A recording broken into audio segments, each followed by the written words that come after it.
നമസ്കാരം, എല്ലാവർക്കും നമ്മുടെ സ്റ്റഡി അറ്റ് ഹോം PSC എന്ന യൂട്യൂബ് ചാനലിലേക്ക് സ്വാഗതം. അപ്പോൾ ഇന്ന് നമ്മൾ 10ാം ക്ലാസ്സിലെ പുതിയ SCRT ആണ്. സോഷ്യൽ സയൻസ് 2-ലെ 4ാമത്തെ ചാപ്റ്ററാണ് എടുക്കുന്നത്. 3 ചാപ്റ്റർ നമ്മൾ എടുത്തു കഴിഞ്ഞതാണ്. അപ്പോൾ നമ്മുടെ ഇതുവരെ എടുത്ത ചാപ്റ്ററുകളെല്ലാം തന്നെ പ്ലേലിസ്റ്റിലാക്കി വെച്ചിട്ടുണ്ട്. നമ്മുടെ ക്ലാസ്സിൽ കാണണമെങ്കിൽ നമ്മുടെ സ്റ്റഡി അറ്റ് ഹോം PSC എന്ന യൂട്യൂബ് ചാനലൊന്ന് സെർച്ച് ചെയ്ത് അതിൽ നിന്ന് കാണുന്ന നമ്മൾ 4ാമത്തെ ചാപ്റ്ററാണ് എടുക്കുന്നത്. 4ാമത്തെ ചാപ്റ്റർ ഉപഭോക്താവ്, അവകാശങ്ങളും സംരക്ഷണം. അപ്പോൾ ഇതിൽ പറയുന്നത് നമ്മൾ ദൈനംദിന കാര്യങ്ങൾക്കായിട്ട് അല്ലെങ്കിൽ ദൈനംദിന ആവശ്യങ്ങൾക്കായിട്ട് നമ്മൾ എന്താണ് സാധനങ്ങളും സേവനങ്ങളൊക്കെ വാങ്ങിക്കാറുണ്ട്. അത് എവിടെ നിന്നാണ് വാങ്ങിക്കുന്നത്? നമ്മുടെ അടുത്തുള്ള ചെറിയ കടകൾ മുതൽ ലോകമെമ്പാടും വ്യാപിച്ചു കിടക്കുന്ന ഓൺലൈൻ ശൃംഖലകൾ വരെ നമ്മൾ അതിന് വേണ്ടിയിട്ട് ഉപയോഗിക്കാറുണ്ട്. അപ്പം ഇങ്ങനെ നോക്കുമ്പോൾ വിൽപ്പനക്കാരും വാങ്ങുന്നവരും തമ്മിൽ അടുത്ത ബന്ധം സ്ഥാപിക്കുന്നയിടത്ത് നമുക്ക് വിപണി അഥവാ കമ്പോളം എന്ന് വിളിക്കാം. വിൽപ്പനക്കാരും വാങ്ങുന്നവരും തമ്മിൽ അടുത്ത ബന്ധം സ്ഥാപിക്കുന്ന ഇടത്തെ നമുക്ക് വിപണി അല്ലെങ്കിൽ മാർക്കറ്റ് അഥവാ കമ്പോളം എന്നൊക്കെ പറയാം. അപ്പം എന്താണ് കമ്പോളം എന്നതിനുള്ള ആൻസറാണ് ഇവിടെ പറയുന്നത്. വിൽപ്പനക്കാരും വാങ്ങുന്നവരും തമ്മിൽ അടുത്ത ബന്ധം സ്ഥാപിക്കുന്ന ഇടത്തെയാണ് വിപണി എന്ന് പറയുന്നത്. ഇനി മനുഷ്യൻ തൻ്റെ ആവശ്യങ്ങൾ നിറവേറ്റുന്നതിനായി സാധനങ്ങളും സേവനങ്ങളും വാങ്ങി ഉപയോഗിക്കുന്നതിനെ ഉപഭോഗം എന്ന് പറയുന്നു. മനുഷ്യൻ തൻ്റെ ആവശ്യങ്ങൾ നിറവേറ്റുന്നതിനായി സാധനങ്ങളും സേവനങ്ങളും വാങ്ങി ഉപയോഗിക്കുന്നതിനെ ഉപഭോഗം അല്ലെങ്കിൽ കൺസപ്ഷൻ എന്ന് പറയുന്നു. ഇനി വില കൊടുത്തോ വില കൊടുക്കാമെന്ന കരാറിലോ സാധന സേവനങ്ങൾ വാങ്ങി ഉപയോഗിക്കുന്ന ആളാണ് ഉപഭോക്താവ്. ആരാണ് ഉപഭോക്താവ്? വില കൊടുക്കാമെന്ന കരാറിലോ അല്ലെങ്കിൽ വില കൊടുത്തോ സാധന സേവനങ്ങൾ വാങ്ങി ഉപയോഗിക്കുന്ന ആളിനെയാണ് ഉപഭോക്താവ് എന്ന് പറയുന്നത്. അപ്പം എന്താണ് മാർക്കറ്റ്, എന്താണ് ഉപഭോക്താവ്, എന്താണ് ഉപഭോഗം എന്നൊക്കെ മനസ്സിലായില്ലേ? ഇനി നമുക്ക് പഠിക്കാനുള്ളത് ഉപഭോക്തൃ സംതൃപ്തി അല്ലെ, ഉപഭോക്താവിന്റെ സംതൃപ്തി നോക്കാം. സാധനങ്ങളും സേവനങ്ങളും ഉപയോഗിക്കുന്നതിലൂടെ ഉപഭോക്താവിന് സംതൃപ്തി ലഭിക്കുന്നു.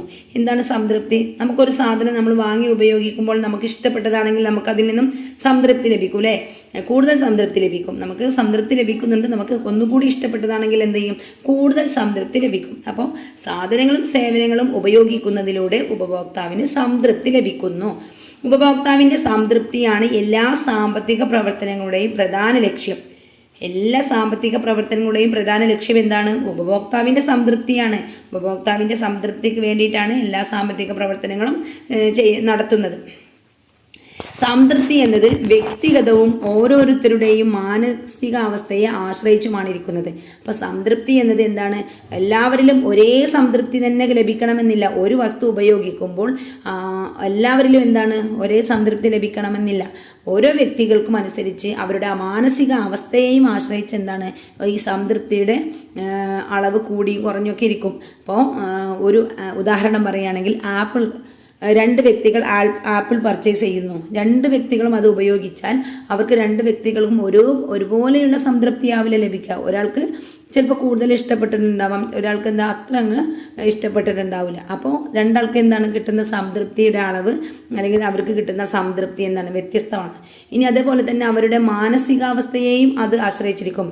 ചിലവർക്ക് എന്താണ് നല്ല ഇതിലാണെങ്കിൽ, നല്ല മാനസികാവസ്ഥയിലാണെങ്കിൽ അവർക്ക് സംതൃപ്തി കുഴപ്പമൊന്നും ഉണ്ടാവില്ല. പക്ഷെ മറ്റുള്ളവർ വേറെ വല്ല മാനസികാവസ്ഥയിലൊക്കെ ആണെങ്കിൽ അവർക്കിത് അത്ര അങ്ങോട്ട് സംതൃപ്തി ലഭിക്കുന്ന ഒന്നായിരിക്കില്ല.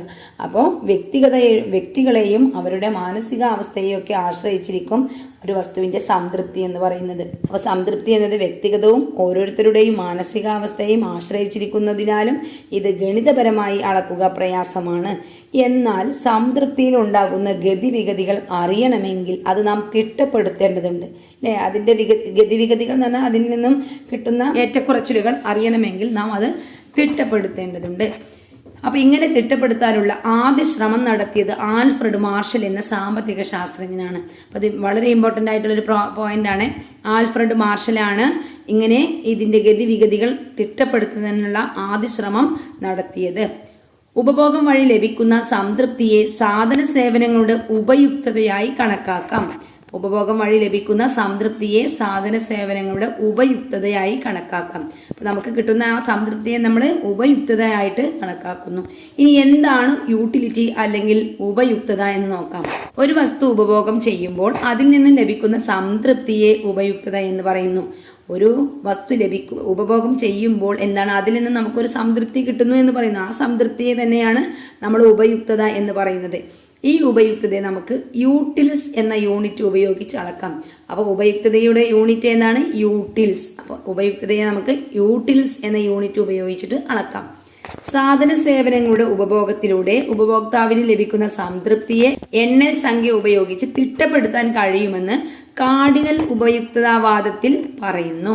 കാർഡിനൽ യൂട്ടിലിറ്റി തിയറി എന്താണ് പറയുന്നത്? സാധന സേവനങ്ങളുടെ ഉപഭോഗത്തിലൂടെ ഉപഭോക്താവിന് ലഭിക്കുന്ന സംതൃപ്തിയെ എണ്ണൽ സംഖ്യ കൊണ്ട് ഉപയോഗിച്ച്, അതായത് 1, 2 എന്നിങ്ങനെയുള്ള എണ്ണൽ സംഖ്യ ഉപയോഗിച്ച് നമുക്ക് തിട്ടപ്പെടുത്താൻ കഴിയുമെന്നാണ് കാർഡിനൽ ഉപയുക്തതാവാദത്തിൽ പറയുന്നത്. ഉപയുക്തതയിൽ വരുന്ന മാറ്റം സാധന സേവനങ്ങളുടെ തെരഞ്ഞെടുപ്പിനെയും ഉപഭോഗത്തെയും സ്വാധീനിക്കാം. എന്താണ് ഉപയുക്തതയിൽ വരുന്ന മാറ്റം? സാധന സേവനങ്ങളുടെ തെരഞ്ഞെടുപ്പിനെയും ഉപഭോഗത്തെയും സ്വാധീനിക്കാം. അതായത് ഒരു വ്യക്തിക്ക് ഒരു വസ്തു ഉപഭോഗം ചെയ്യുന്നതിലൂടെ കിട്ടിയ സംതൃപ്തി അല്ലെങ്കിൽ ഉപയുക്തത, ഈ സംതൃപ്തിയെ തന്നെയാണ് നമ്മൾ ഉപയുക്തത എന്ന് പറയുന്നത്. അപ്പോൾ ഒരു വസ്തു ഉപയോഗിക്കുന്നതിലൂടെ ഒരു ഉപഭോക്താവിന് കിട്ടിയ സംതൃപ്തിയെ ആശ്രയിച്ചിരിക്കും അടുത്ത അയാൾ ആ സാധനം വാങ്ങണോ എന്ന് തിരഞ്ഞെടുക്കുന്നതിനും അതുപോലെ അത് വാങ്ങുന്നതിനൊക്കെയുള്ള ചാൻസ് അല്ലേ. നമുക്ക് സംതൃപ്തി കിട്ടുന്നില്ല എങ്കിൽ നമ്മൾ വീണ്ടും വീണ്ടും ആ സാധനം വാങ്ങി വെക്കുവോ? ഇല്ല. സംതൃപ്തി കുറഞ്ഞ വസ്തുക്കൾ നമ്മൾ വാങ്ങാൻ മടി കാണിക്കും. അതാണ് ഇവിടെ പറയുന്നത്. ഉപയുക്തതയിൽ വരുന്ന മാറ്റം സാധന സേവനങ്ങളുടെ തെരഞ്ഞെടുപ്പിനെയും ഉപഭോഗത്തെയും സ്വാധീനിക്കാം. നിശ്ചിത സമയത്ത് ഒരു വസ്തു തുടർച്ചയായി ഉപഭോഗം നടത്തുമ്പോൾ ഉപയുക്തതയിൽ വരുന്ന മാറ്റം അറിയണമെങ്കിൽ ഉപയുക്തതയുടെ അളവുകളെ പറ്റി അറിയേണ്ടതുണ്ട്. അതായത് തുടർച്ചയായിട്ട് നമ്മൾ ഒരു വസ്തു ഉപയോഗിക്കുകയാണെങ്കിൽ, ഇപ്പോൾ ആപ്പിൾ തന്നെ നമ്മൾ കഴിച്ചുകൊണ്ടിരിക്കുകയാണ്. ഇപ്പോൾ ആദ്യം ഒരു ആപ്പിൾ കഴിക്കുന്നു, വീണ്ടും ഒരു ആപ്പിൾ കഴിക്കുന്നു, വീണ്ടും ഒരു ആപ്പിൾ കഴിക്കുന്നു, അങ്ങനെ നമ്മൾ കഴിച്ചുകൊണ്ടിരിക്കുമ്പോൾ അതിൽ വരുന്ന മാറ്റം അറിയണമെങ്കിൽ എന്താണ്? അതിൻ്റെ അളവുകളെ നമ്മൾ അറിയേണ്ടതുണ്ട് എന്നാണ് പറയുന്നത്. അപ്പോൾ നിശ്ചിത സമയത്ത് ഒരു വസ്തു തുടർച്ചയായി ഉപഭോഗം നടത്തുമ്പോൾ ഉപയുക്തതയിൽ വരുന്ന മാറ്റം അറിയണമെങ്കിൽ ഉപയുക്തതയുടെ അളവുകളെ പറ്റി അറിയേണ്ടതുണ്ട്. അവ ഏതൊക്കെയാണെന്ന് നമുക്ക് നോക്കാം. 1. മൊത്തം ഉപയുക്തത, ടോട്ടൽ യൂട്ടിലിറ്റി. ഒരു വസ്തുവിന്റെ പല യൂണിറ്റുകൾ തുടർച്ചയായി ഉപയോഗിക്കുമ്പോൾ അതിൽ നിന്ന് ഒരു വ്യക്തിക്ക് ലഭിക്കുന്ന ഉപയുക്തതയുടെ ആകെ തുകയാണ് മൊത്തം ഉപയുക്തത എന്ന് പറയുന്നത്. അപ്പൊ മൊത്തം ഉപയുക്തത എന്ന് പറയുമ്പോൾ ഒരു വസ്തു, നമ്മൾ ഉദാഹരണം പറയുകയാണെങ്കിൽ ആപ്പിൾ തന്നെ, നമ്മൾ 1 കിലോ ആപ്പിൾ നമ്മൾ വാങ്ങി വെച്ചിട്ടുണ്ട് അല്ലേ. അപ്പോൾ ആദ്യം ഒരു ആപ്പിൾ എടുത്ത് കഴിക്കുന്നു, വീണ്ടും ഒരു ആപ്പിൾ എടുത്ത് കഴിക്കുന്നു, അങ്ങനെ ഒരു 5 or 6 ആപ്പിളുകൾ കഴിച്ച് തീരെ ഉപയുക്തത കിട്ടുന്നു അല്ലേ. ആദ്യത്തെ ആപ്പിളിൽ നിന്ന് നമുക്ക് 10, നമ്മളൊരു എണ്ണൽ സംഖ്യ ഉപയോഗിച്ച് അടയാളപ്പെടുത്തുകയാണെങ്കിൽ 10 യൂട്ടിലിറ്റി അല്ലെങ്കിൽ 10 ഉപയുക്തത കിട്ടിയെന്ന് വിചാരിക്കാം. രണ്ടാമത്തത് ഉപയോഗിക്കുമ്പോൾ നമുക്ക് 6 യൂട്ടിലിറ്റി കിട്ടിയില്ലേ. അങ്ങനെ നമ്മൾ ഓരോ 5 or 6 ആപ്പിളുകൾ തിന്നു കഴിയുമ്പോൾ നമുക്ക് അതിൽ നിന്നും ഒരു സംതൃപ്തി കിട്ടുന്നു, അല്ലെങ്കിൽ യൂട്ടിലിറ്റി ഉപയുക്തത ലഭിക്കുന്നു. അങ്ങനെ അടയാളപ്പെടുത്തി വെക്കുമ്പോൾ, അങ്ങനെ അതിനെ ഒരു എണ്ണൽ സംഖ്യ ഉപയോഗിച്ച് അടയാളപ്പെടുത്തി വെച്ചിട്ട് ലാസ്റ്റ് നമ്മൾ അതെല്ലാം കൂട്ടി കാൽക്കുലേറ്റ് ചെയ്യുമ്പോൾ നമുക്ക് എത്രയാണോ കിട്ടുന്നത് അതാണ് അതിൻ്റെ ടോട്ടൽ യൂട്ടിലിറ്റി എന്ന് പറയുന്നത്. അപ്പോൾ ഒരു വസ്തു പല യൂണിറ്റുകൾ തുടർച്ചയായി ഉപയോഗിക്കുമ്പോൾ അതിൽ നിന്ന് ഒരു വ്യക്തിക്ക് ലഭിക്കുന്ന ഉപയുക്തതയുടെ ആകെ തുകയാണ് മൊത്തം ഉപയുക്തത എന്ന് പറയുന്നത്. മനസ്സിലായോ? അടുത്തതാണ് സീമാന്ത ഉപയുക്തത, മാർജിനൽ യൂട്ടിലിറ്റി. MU എന്നാണ് നമ്മളതിനെ റെപ്രസെന്റ് ചെയ്യുന്നത്. സീമാന്ത ഉപയുക്തത. ഒരു വസ്തുവിന്റെ ഒരു അധിക യൂണിറ്റ് ഉപഭോഗം ചെയ്യുമ്പോൾ മൊത്തം ഉപയുക്തതയിൽ ഉണ്ടാകുന്ന മാറ്റത്തെ സീമാന്ത ഉപയുക്തത എന്ന് പറയുന്നു. ഇത് എങ്ങനെയാണ് പ്രവർത്തിക്കുന്നതെന്ന് ഒരു ഉദാഹരണ സഹിതം നമുക്ക് പരിശോധിക്കാം. നമ്മുടെ ക്ലാസ്സിലെ നീനയ്ക്ക് ഏറ്റവും ഇഷ്ടപ്പെട്ട പഴം ഓറഞ്ചാണെന്ന് കരുതുക.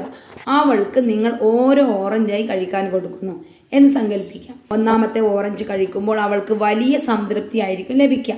അപ്പോൾ അതിൽ നിന്നും 20 യൂട്ടിൽ സംതൃപ്തി ലഭിച്ചു എന്ന് കരുതുക. ഫസ്റ്റ് നമ്മൾ കഴിക്കുമ്പോൾ ഏതൊരു അതിന് നമുക്ക് നല്ലൊരു ടേസ്റ്റ് ആയിട്ട് തോന്നും. അപ്പോൾ അതിൽ നിന്നും അവൾക്ക് 20 യൂട്ടിൽ സംതൃപ്തി ലഭിച്ചു എന്ന് കരുതുക.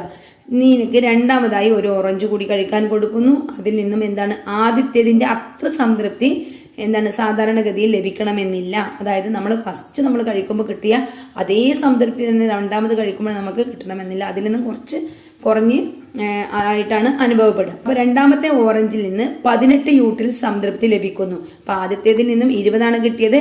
രണ്ടാമത് കഴിക്കാൻ കൊടുത്തപ്പോൾ അവൾക്ക് 20 കിട്ടിയില്ല, 18 സംതൃപ്തിയെ കിട്ടിയുള്ളൂ.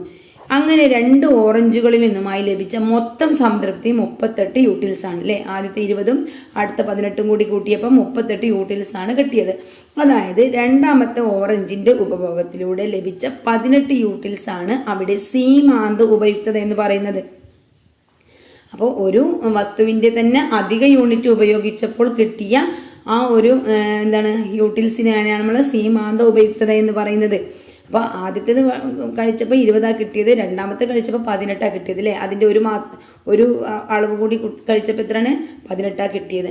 അപ്പോൾ ആ ഒരു കൂടുതൽ കഴിച്ചപ്പോൾ കിട്ടിയത് എത്രയാണോ അതാണ് നമ്മുടെ സീമാന്ത ഉപയുക്തത എന്ന് പറയുന്നത്. ഇങ്ങനെ തുടർച്ചയായി 5 ഓറഞ്ച് കഴിച്ചു എന്നിരിക്കട്ടെ, 5ൽ നിന്നും കൂടി ലഭിച്ച ഉപയുക്തതയെ മൊത്തം ഉപയുക്തത എന്നും 5ാമത്തെ യൂണിറ്റ് കഴിക്കുമ്പോൾ 4 എണ്ണം കഴിച്ചതിൽ നിന്നും മൊത്തം ഉപയുക്തതയിൽ വന്ന മാറ്റത്തെ സീമാന്ത ഉപയുക്തത എന്നും പറയുന്നു. അതായത് നമ്മൾ നേരത്തെ പറഞ്ഞു മൊത്തം ഉപയുക്തത എന്ന് പറയുമ്പോൾ ഇത് മൊത്തം കഴിച്ചു കഴിഞ്ഞപ്പോൾ കിട്ടിയ ആ ഒരു ടോട്ടൽ അളവിനെയാണ് നമ്മൾ മൊത്തം ഉപയുക്തത എന്ന് പറയുന്നത്. 5 ഓറഞ്ച് ഉണ്ട്, അതിൽ 4 എണ്ണം കഴിച്ചപ്പോഴും എന്താണ് ഒരു അളവ് കിട്ടിയില്ലേ, സംതൃപ്തി കിട്ടി. ഇനി 5ാമത്തെ ഒരെണ്ണം കൂടി കഴിച്ചപ്പോൾ എന്താണ് ആ 4ാമത്തെ വരെ കഴിച്ചപ്പോൾ അതിൽ നിന്നും എന്തൊക്കെ മാറ്റം വന്നു, എത്ര മാറ്റം വന്നു എന്നുള്ളതാണ് സീമാന്ത ഉപയുക്തത എന്ന് പറയുന്നത്. മനസ്സിലായെന്ന് വിചാരിക്കുന്നു. നിങ്ങൾ കമൻറ്റിലൂടെ അറിയിക്കുക നിങ്ങൾക്ക് എന്തെങ്കിലും ഡൗട്ടുകളും കാര്യങ്ങളും ഉണ്ടെങ്കിൽ. എക്കണോമിക്സ് ആണ്, ചിലവർക്ക് പെട്ടെന്ന് ക്ലിക്ക് ആവണമെന്നില്ല. അപ്പോൾ നിങ്ങൾക്ക് എന്തെങ്കിലും ഡൗട്ട് ഉണ്ടെങ്കിൽ നിങ്ങൾ കമൻറ്റ് ബോക്സിൽ അറിയിക്കുക. ഓക്കെ, അപ്പോൾ എന്താണ് സീമാന്ത ഉപയുക്തത എന്നാണ് നമ്മൾ ഇതുവരെ പറഞ്ഞത്. 5ൽ നിന്നും കൂടി ലഭിച്ച ഉപയുക്തതയെ മൊത്തം ഉപയുക്തത എന്നും 5ാമത്തെ യൂണിറ്റ് കഴിക്കുമ്പോൾ 4 എണ്ണം കഴിച്ചതിൽ നിന്നും മൊത്തം ഉപയുക്തതയിൽ വന്ന മാറ്റത്തെ സീമാന്ത ഉപയുക്തത എന്നും ഈ ഉദാഹരണത്തിൽ നിന്ന് നമ്മൾ കണ്ടെത്തി. ഇത്തരത്തിൽ ഓരോ യൂണിറ്റ് ഓറഞ്ച് കൂടുതലായി ഉപയോഗിക്കുമ്പോഴും മൊത്തം ഉപയുക്തതയിലും സീമാന്ത ഉപയുക്തതയിലും വരുന്ന മാറ്റം ഒരു പട്ടികയുടെ സഹായത്തോടെ ഇവിടെ കൊടുത്തിട്ടുണ്ട്. അപ്പോൾ നോക്കാം, ഈ ഒരു പട്ടിക നിങ്ങളൊന്ന് നന്നായിട്ട് നോക്കട്ടോ. അപ്പോൾ ഇവിടെ നമുക്ക് ഒരു ഓറഞ്ച് കഴിച്ചപ്പോൾ മൊത്തം ഉപയുക്തത 20 ആയിരുന്നു. അതിൻ്റെ സീമാന്ത ഉപയുക്തത എന്ന് പറയുന്നതും 20 തന്നെ. രണ്ടാമത്തെ ഓറഞ്ച് കഴിച്ചപ്പോൾ രണ്ടാമത്തെ ഓറഞ്ചിൽ നിന്നും 18 കിട്ടിയത് അല്ലേ. 18 കിട്ടിയപ്പോൾ മൊത്തം ഉപയുക്തത എന്ന് പറയുന്നത് 20 + 18 എത്രയാണ്? 38 മാറി.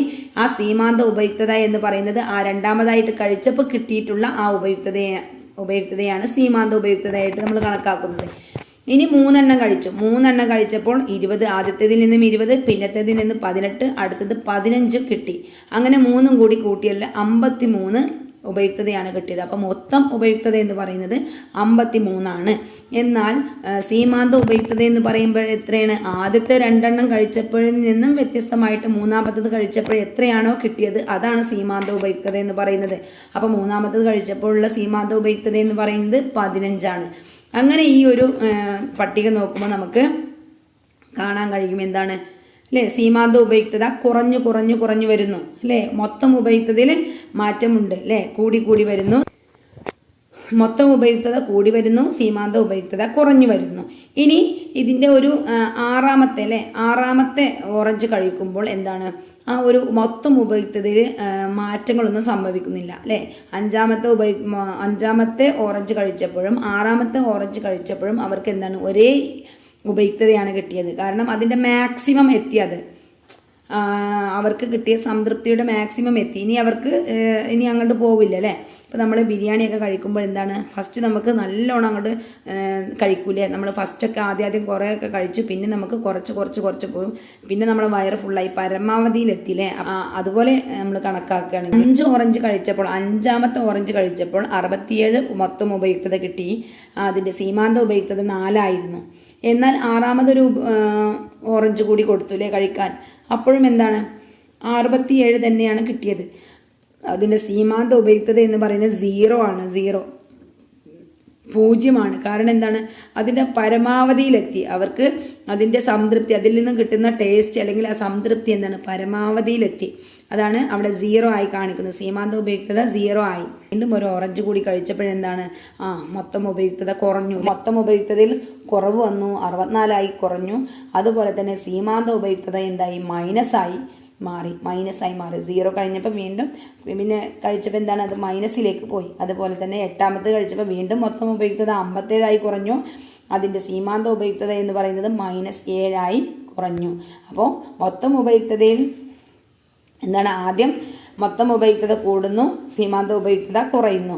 പിന്നീട് ഒരു പരമാവധിയിൽ എത്തുമ്പോൾ എന്താണ് 0 ആയി മാറുന്നു അല്ലേ. സീമാന്ത ഉപയുക്തത 0 ആവുമ്പോൾ മൊത്തം ഉപയുക്തതയിൽ മാറ്റം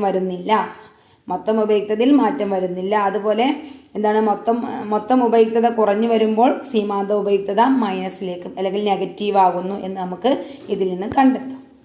അതിനെ റെപ്രസെൻ്റ് ചെയ്തുകൊണ്ട് തന്നെ ഒരു ഗ്രാഫ് ഇവിടെ വരച്ചിട്ടുണ്ട്. ഈ ഒരു ഗ്രാഫ് നോക്കുമ്പോൾ അറിയാം ഉണ്ട്. എക്സ് അക്ഷത്തിൽ എന്താണ് ഓറഞ്ചിൻ്റെ അളവ് കൊടുത്തിട്ടുണ്ട്, വൈ അക്ഷത്തിൽ ഉപയുക്തതയാണ് അടയാളപ്പെടുത്തിയിട്ടുള്ളത്. അപ്പോൾ ഇവിടെ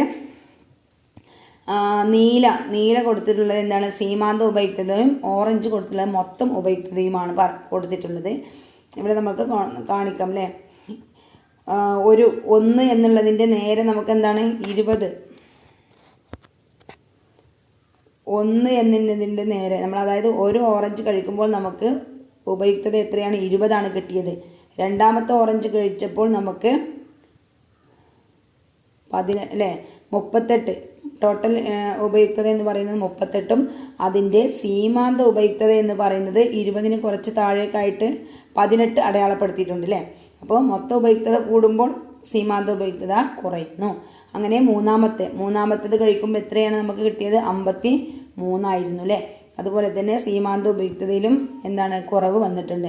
അങ്ങനെ ടോട്ടൽ ഇതിൻ്റെ കർവ് ഇങ്ങനെ ഉയർന്നു പോകുമ്പോൾ സീമാന്ത ഉപയുക്തതയുടെ കർവ് എന്താണ് താഴേക്ക് ചെരിഞ്ഞ് പോകുന്നു. അങ്ങനെ മാത്സിൽ നമ്മൾ പറഞ്ഞു 5ാമത്തെ എത്തുമ്പോൾ നമുക്ക് ഇവിടെ 67 എങ്ങാനും കിട്ടിയിരുന്നു അല്ലേ. അതുപോലെ തന്നെ 6ാമത്തെ ഇതും ഓറഞ്ച് നമ്മൾ കഴിച്ചപ്പോൾ നമുക്ക് കിട്ടിയിട്ടുള്ളത് സെയിം ലെവലാണ്, സെയിമാണ്. ഇവിടെ മാറ്റങ്ങളൊന്നും ഇല്ലാതെ നിൽക്കുന്നു. പിന്നീട് അങ്ങോട്ടില്ലേ കിട്ടുമ്പോഴൊക്കെ നമുക്ക് എന്താണ് മൊത്തം ഉപയുക്തത കുറഞ്ഞു വരുന്നു. അതുപോലെ തന്നെ സീമാന്ത ഉപയുക്തത നെഗറ്റീവായി പോകുന്നു. ഇതാണ് ഈ ഒരു ഗ്രാഫിൽ നിന്ന് നമ്മൾ നേരത്തെ ആ ഒരു പട്ടികക്കനുസരിച്ചിട്ടുള്ള ഗ്രാഫാണ് ഇവിടെ വരച്ചിട്ടുള്ളത്. നമുക്കിനി കാർഡിനൽ ഉപയുക്തത വാദത്തിൻ്റെ അനുമാനങ്ങളും പരിമിതികളും എന്തൊക്കെയാണെന്ന് നോക്കാം. ഉൽപ്പന്നങ്ങളെല്ലാം ഒരേ ഗുണമേന്മയുള്ളതായിരിക്കണം, ഉപഭോക്താവിൻ്റെ വരുമാനം, അഭിരുചി എന്നിവ സ്ഥിരമായിരിക്കണം എന്നീ അനുമാനങ്ങളുടെ അടിസ്ഥാനത്തിലാണ് അപജയ സീമാന്ത ഉപയുക്തത നിയമം പ്രസ്താവിച്ചിട്ടുള്ളത്. അപജയ സീമാന്ത ഉപയുക്തത നിയമം. അപ്പോൾ കാർഡിനൽ ഉപയുക്തത വാദത്തിൻ്റെ അനുമാനങ്ങളും പരിമിതികളുമാണ് ഇവിടെ പറയുന്നത്. അതായത് കാർഡിനൽ യൂട്ടിലിറ്റി ഉൽപ്പന്നങ്ങളെല്ലാം ഒരേ ഗുണമേന്മയുള്ളതായിരിക്കണം, ഉപഭോക്താവിൻ്റെ വരുമാനം, അഭിരുചി എന്നിവ സ്ഥിരമായിരിക്കണം എന്നീ അനുമാനങ്ങളുടെ അടിസ്ഥാനത്തിലാണ് അപജയ സീമാന്ത ഉപയുക്തത നിയമം പ്രസ്താവിച്ചിട്ടുള്ളത്. ഉപഭോഗം തുടർച്ചയായുള്ളതായിരിക്കണം, മറ്റ് സാധനങ്ങളുടെ ഉപഭോഗം നിജപ്പെടുത്തിയിരിക്കണം, യൂണിറ്റുകൾ നിശ്ചിത അളവിലും ഗുണത്തിലും ഉള്ളവയായിരിക്കണം എന്നിവ അപജയ സീമാന്ത ഉപയുക്തത നിയമത്തിൻ്റെ ചില പരിമിതികളാണ്. അപ്പോൾ വളരെ ഇമ്പോർട്ടൻ്റ് ആയിട്ടുള്ള പോയിന്റുകളാണ് ഇതിലുള്ളത്. ഒരു പോയിന്റ് പോലും നമുക്ക് ഇതിൽ നിന്ന് ഒഴിവാക്കാൻ പറ്റൂല കേട്ടോ. അപ്പോൾ ഉൽപ്പന്നങ്ങളെല്ലാം ഒരേ ഗുണമേന്മയുള്ളതായിരിക്കണം, ഉപഭോക്താവിൻ്റെ വരുമാനം, അഭിരുചി എന്നിവ സ്ഥിരമായിരിക്കണം എന്നീ അനുമാനങ്ങളുടെ അടിസ്ഥാനത്തിലാണ് അപജയ സീമാന്ത ഉപയുക്തത നിയമം പ്രസ്താവിച്ചിട്ടുള്ളത്. എന്നാൽ ഉപഭോഗം തുടർച്ചയായുള്ളതായിരിക്കണം, മറ്റ് സാധനങ്ങളുടെ ഉപഭോഗം നിജപ്പെടുത്തിയിരിക്കണം, യൂണിറ്റുകൾ നിശ്ചിത അളവിലും ഗുണത്തിലും ഉള്ളവയായിരിക്കും എന്നിവ അപജയ സീമാന്ത ഉപയുക്തത നിയമത്തിൻ്റെ ചില പരിമിതികളുമാണ്. ഇനി എന്താണ് അപജയ സീമാന്ത ഉപയുക്തത നിയമം എന്ന് നോക്കാം. മറ്റു വസ്തുക്കളുടെ ഉപഭോഗത്തിൽ മാറ്റമില്ലാതെ ഒരു സാധനത്തിൻ്റെ കൂടുതൽ യൂണിറ്റുകൾ തുടർച്ചയായി ഉപഭോഗം ചെയ്യുമ്പോൾ അതിൽ നിന്നും ലഭിക്കുന്ന സീമാന്ത ഉപയുക്തത കുറഞ്ഞു വരുന്നു എന്നതാണ് അപജയ സീമാന്ത ഉപയുക്തത നിയമം പറയുന്നത്. മറ്റു വസ്തുക്കളുടെ ഉപഭോഗത്തിൽ മാറ്റമില്ലാതെ ഒരു സാധനത്തിൻ്റെ കൂടുതൽ യൂണിറ്റുകൾ തുടർച്ചയായി ഉപഭോഗം ചെയ്യുമ്പോൾ, നമ്മളിപ്പോൾ ഉദാഹരണത്തിലൂടെ പറഞ്ഞു അല്ലേ, ഓറഞ്ച് കഴിക്കുന്തോറും നമുക്ക് അതിൽ നിന്നും കിട്ടുന്ന സംതൃപ്തി എന്താണ്, അല്ലെങ്കിൽ ഉപയുക്തത കുറഞ്ഞു വരുന്നു. അത് തന്നെയാണ് ഇവിടെയും പറയുന്നത്. ഒരു സാധനത്തിൻ്റെ കൂടുതൽ യൂണിറ്റുകൾ തുടർച്ചയായി ഉപഭോഗം ചെയ്യുമ്പോൾ അതിൽ നിന്ന് ലഭിക്കുന്ന സീമാന്ത ഉപയുക്തത കുറഞ്ഞു വരുന്നു എന്നാണ് അപജയ സീമാന്ത ഉപയുക്തത നിയമം പറയുന്നത്. ഉപയുക്തത എന്നത് എണ്ണൽ സംഖ്യ ഉപയോഗിച്ച് തിട്ടപ്പെടുത്താൻ കഴിയാത്തത് കൊണ്ട് കാർഡിനൽ ഉപയുക്തത വാദത്തിന് പകരമായി പുതിയ സിദ്ധാന്തങ്ങൾ രൂപപ്പെട്ടു വന്നിട്ടുണ്ട്. എന്നിരുന്നാലും ഒരു വസ്തുവിൻ്റെ അധിക യൂണിറ്റുകൾ ഉപയോഗിക്കുമ്പോൾ അതിൽ നിന്ന് കിട്ടുന്ന ഉപയുക്തത കുറഞ്ഞു വരുന്നുവെന്ന വസ്തുത സാധാരണഗതിയിൽ ഉപഭോഗത്തെ സ്വാധീനിക്കുന്നുണ്ട്. അപ്പോൾ ഉപയുക്തത എന്നത് എണ്ണൽ സംഖ്യ കൊണ്ട് ഉപയോഗിച്ച് തിട്ടപ്പെടുത്താൻ കഴിയാത്തത് കൊണ്ട് തന്നെ കാർഡിനൽ ഉപയുക്തത വാദത്തിന് പകരമായിട്ട് പുതിയ സിദ്ധാന്തങ്ങൾ രൂപപ്പെട്ടു വന്നിട്ടുണ്ട്. എന്നിരുന്നാലും എന്താണ്, ഒരു വസ്തുവിൻ്റെ അധിക യൂണിറ്റുകൾ ഉപയോഗിക്കുമ്പോൾ അതിൽ നിന്നും കിട്ടുന്ന ഉപയുക്തത കുറഞ്ഞു വരുന്നു എന്ന വസ്തുത സാധാരണഗതിയിൽ എന്താണ്, ഉപഭോഗത്തെ സ്വാധീനിക്കുന്നുണ്ട് അല്ലേ. നമുക്ക് ഒരു വസ്തു വീണ്ടും വീണ്ടും നമ്മൾ ഉപയോഗിക്കുമ്പോൾ എന്താണ്, അതിൽ നിന്നും കിട്ടുന്ന സംതൃപ്തി കുറയുമ്പോൾ നമ്മൾ അടുത്തത് എന്താണ്, പിന്നെ ആ വസ്തു തന്നെ വാങ്ങാൻ നമ്മൾ ഇഷ്ടപ്പെടില്ല അല്ലെങ്കിൽ താല്പര്യപ്പെടുന്നില്ല. അതിന് പകരമായിട്ട് നമ്മൾ വേറെ ഏതെങ്കിലും വസ്തുക്കൾ തിരഞ്ഞെടുക്കാൻ നോക്കൂലേ. അപ്പോൾ അതാണ് ഇവിടെ എന്താണ്, ഉപഭോഗത്തെ സ്വാധീനിക്കുന്നുണ്ട്. ഉപയുക്തത എന്നത് വ്യക്തി അധിഷ്ഠിതമാണ്. സ്ഥലം, കാലം എന്നിവക്കനുസരിച്ച് ഉപയുക്തതയിൽ വ്യത്യാസം വരാം. അപ്പോൾ ഉപയുക്തത എന്നത് എന്താണ്, വ്യക്തിനിഷ്ഠമാണ് അല്ലേ. ഓരോ വ്യക്തികൾക്കും അനുസരിച്ചിരിക്കും ഓരോ വ്യക്തികൾക്കും കിട്ടുന്ന ഒരു വസ്തുവിൽ നിന്നും കിട്ടുന്ന ഉപയുക്തത. അത് സ്ഥലത്തിനനുസരിച്ച് മാറാം, അതുപോലെ തന്നെ കാലത്തിനനുസരിച്ചൊക്കെ മാറാം. സ്ഥലം, കാലം എന്നിവക്കനുസരിച്ചൊക്കെ എന്താണ്, ഉപയുക്തതയിൽ വ്യത്യാസം വരാം. ഉദാഹരണത്തിന് ചൂടുള്ള കാലാവസ്ഥയിൽ അധിവസിക്കുന്ന ഒരാൾക്ക് ഫാൻ നൽകുന്ന ഉപയുക്തത തണുപ്പുള്ള കാലാവസ്ഥയിൽ ലഭിക്കണമെന്നില്ല. അതായത് നമ്മൾ ചൂടുള്ള കാലാവസ്ഥയിലും തണുപ്പുള്ള കാലാവസ്ഥയിലും ഒരുപോലെ ഫാൻ ഇട്ടാൽ നമുക്ക് എന്താണ്, ഒരുപോലെ സംതൃപ്തി ആവില്ല കിട്ടുക അല്ലേ. അപ്പോൾ അതാണ് ഇവിടെ പറയുന്നത്.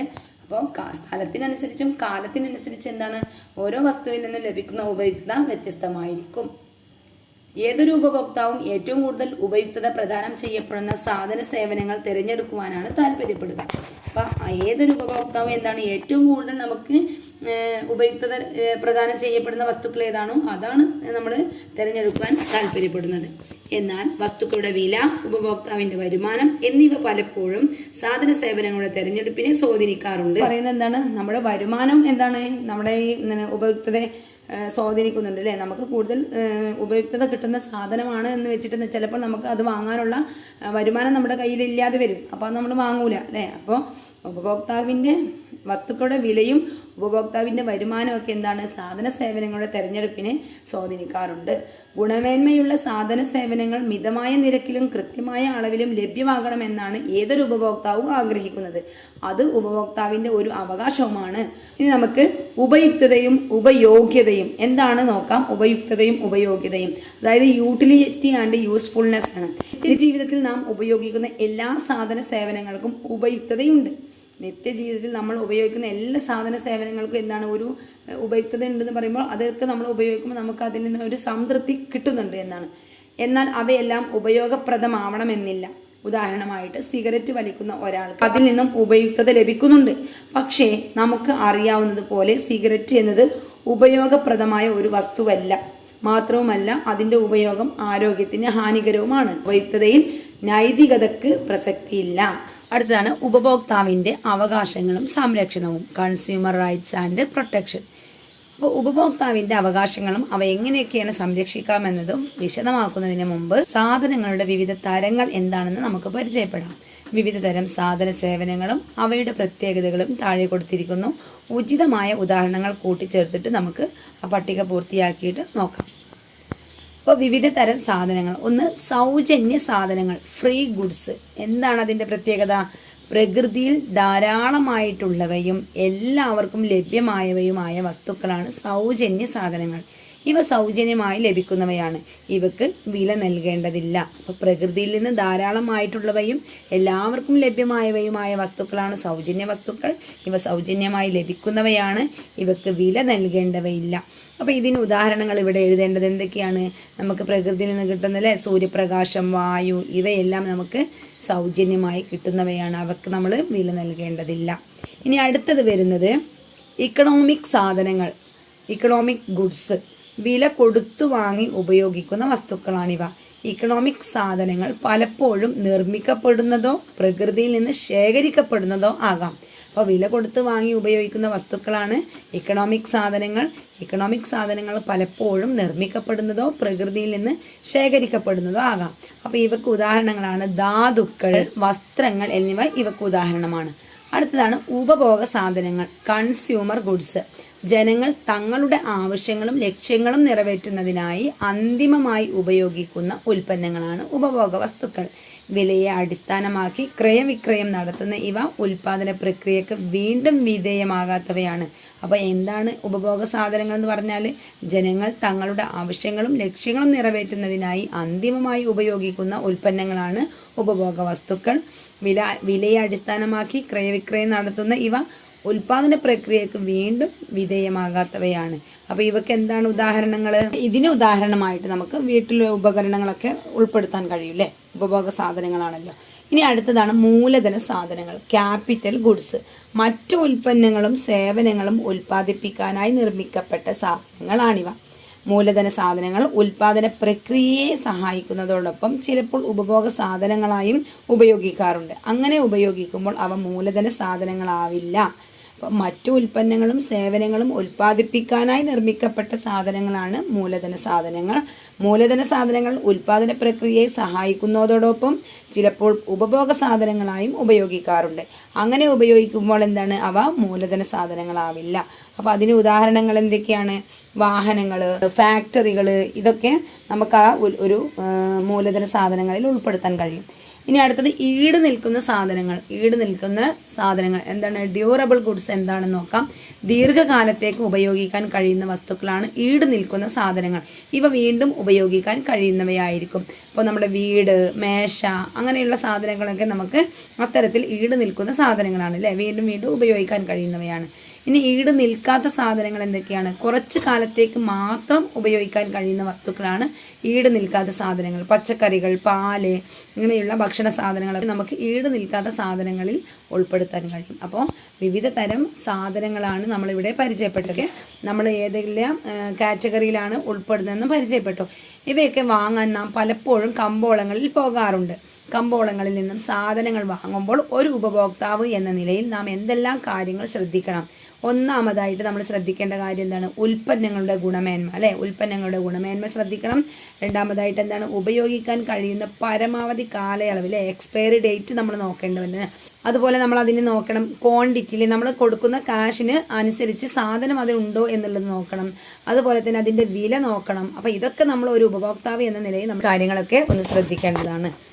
ഉൽപ്പന്നങ്ങളുമായി ബന്ധപ്പെട്ട വിഷയങ്ങളായ വില, ഗുണനിലവാരം, വാറന്റി, സുരക്ഷാ മാനദണ്ഡങ്ങൾ തുടങ്ങിയവയെക്കുറിച്ച് വ്യക്തമായ ധാരണ ഇല്ലാത്ത ഉപഭോക്താക്കൾ ചിലപ്പോൾ കബളിപ്പിക്കപ്പെടാറുണ്ട്. ഇത് ഉപഭോക്താക്കളെ ചൂഷണം ചെയ്യുന്ന കലാശിക്കാം.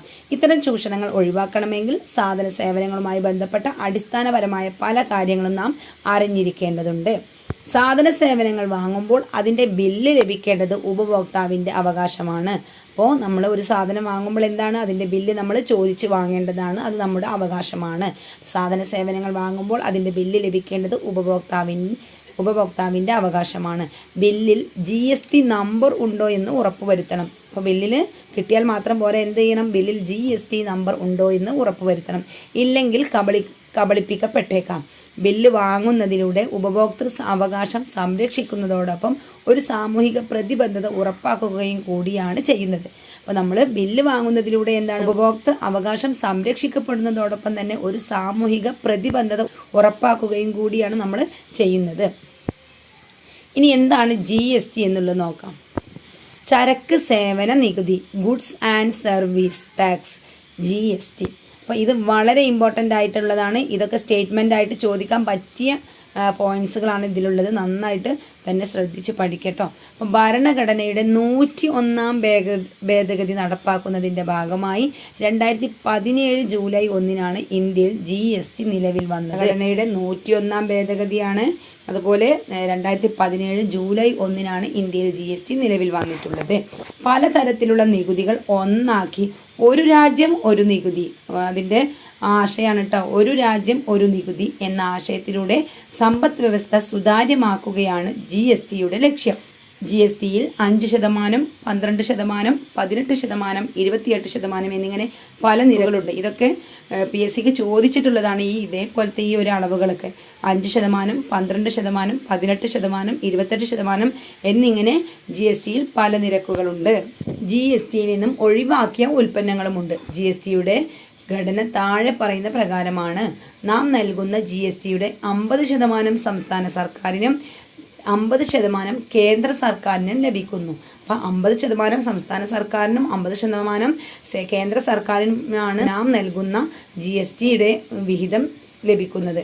20 ലക്ഷം രൂപയിൽ കൂടുതൽ വാർഷിക വിറ്റുവരവുള്ള വ്യാപാരികൾ GST രജിസ്ട്രേഷൻ നിർബന്ധമായും നടത്തേണ്ടതാണ്. അപ്പോൾ എത്ര രൂപയിലാണ് 20 ലക്ഷം രൂപയിൽ കൂടുതൽ വാർഷിക വിറ്റുവരവുള്ള വ്യാപാരികളാണ് GST രജിസ്ട്രേഷൻ നിർബന്ധമായിട്ടും നടത്തേണ്ടത്. അപ്പോൾ ഈ GST എന്നുള്ളത് ഇമ്പോർട്ടൻ്റ് ആണ്. ഒരിക്കലും അതിൽ നിന്നും ഒരു പോയിന്റ് പോലും വിട്ടുപോകരുത്. ഇനി നമുക്കിവിടെ താഴെ കുറച്ച് കൊളാഷ് കൊടുത്തിട്ടുണ്ട്. അതായത് തട്ടിപ്പുകളാണ്, നമ്മുടെ പത്ര കട്ടിങ്സുകളാണ് ഇവിടെ കൊടുത്തിട്ടുള്ളത്. അപ്പോൾ ഏതെങ്കിലുമൊക്കെ തരത്തിൽ എന്താണ് വീട്ടമ്മമാരായാലും മറ്റും ധനകാര്യ സ്ഥാപനങ്ങളൊക്കെ തട്ടിപ്പിന് ഇരയായിട്ടുള്ള വാർത്തകളാണ് ഇവിടെ ഈ കൊളാഷിൽ കൊടുത്തിട്ടുള്ളത്. അച്ചടി ഇലക്ട്രോണിക് മാധ്യമങ്ങളിൽ ഇതുപോലുള്ള വാർത്തകൾ നാം ധാരാളമായി കാണാറുണ്ട്. ഉപഭോക്താവിൻ്റെ അവകാശങ്ങൾ ലംഘിക്കപ്പെടുക, ഉപഭോക്താവ് വഞ്ചിക്കപ്പെടുക എന്നീ സാഹചര്യങ്ങളാണ് ഇത്തരം വാർത്തകളുടെ അടിസ്ഥാനം. ഇത്തരത്തിലുള്ള സംഭവങ്ങൾ ചെറിയ തോതിലാണെങ്കിലും വളരെ മുമ്പ് തന്നെ നമ്മുടെ രാജ്യത്ത് ഉണ്ടായിരുന്നു. അവ പരിഹരിക്കുന്നതിനായി പല നീക്കങ്ങളും നടന്നിട്ടുണ്ട്. അതിലേറ്റവും പ്രധാനപ്പെട്ടതാണ് ഉപഭോക്തൃ സംരക്ഷണ പ്രസ്ഥാനം. അപ്പോൾ ഉപഭോക്തൃ സംരക്ഷണ പ്രസ്ഥാനം എന്താണ്? രാജ്യത്ത് നടക്കുന്ന തട്ടിപ്പുകളും വഞ്ചനകളിൽ നിന്നൊക്കെ നമ്മളെ സംരക്ഷിക്കുന്നതിന് വേണ്ടിയിട്ടുള്ളതാണ് ഉപഭോക്തൃ സംരക്ഷണ പ്രസ്ഥാനം. അപ്പോൾ അതിനെക്കുറിച്ച് നമുക്ക് അടുത്ത ക്ലാസ്സിലെടുക്കാം. ഇന്ന് നമുക്ക് ഇത്രയും മതി. നമ്മുടെ വീഡിയോ ഒത്തിരി ലെങ്തി ആയി പോകും. എല്ലാവരും നന്നായിട്ട് പഠിക്കുക.